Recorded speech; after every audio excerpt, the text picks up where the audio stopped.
Now, when looking at it, how do you determine what will it be worth after we fill up this space? Okay. Number one is that you have to know what you not know, but you want to have a really, really good guess as to what you can rent this for. What is your hypothesis? What do you think that you could rent this space for? Now, looking at the other spaces, right? You see these four up top at $20 a foot, or 2024. This here is in the 800s. This one's 17. This one's 2200. These here are renting for $20 pretty easily in the 20s. But something about this here that you won't know because you didn't see a picture of this building is that these four spaces here more or less face the busier side of the center. This was a shopping center that was an L shape, and a part of the L was facing a very busy road.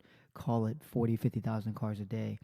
But then the spaces over here are faced are faced a smaller road at roughly, call it 20,000 cars a day, so half the traffic, right?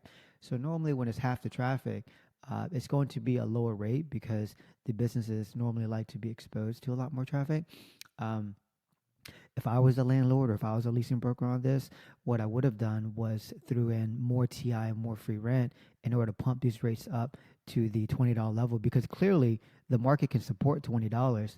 It's just that without the exposure that these are having up here, they tenants were probably beating them up a little bit. In a perfect world, you could buy the rate, right? As the owner, investor, as a landlord, you could buy the rate. Say, hey, tenant, come in here. I'll give you X amount of free rent, X amount of TI. Go ahead and lease the space for $20, and here's the package that I'm willing to offer you. Knowing that the end goal was to sell the property, that would have been an approach that I would have taken. Now, moving on, how do you determine what rate this may be, right?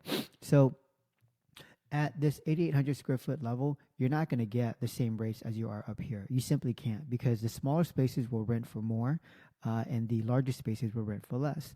So at 800 square feet, what is your best guess? I looked at comps and everything else, and what I concluded was that, hey, it could rent for roughly 11, $12 a foot.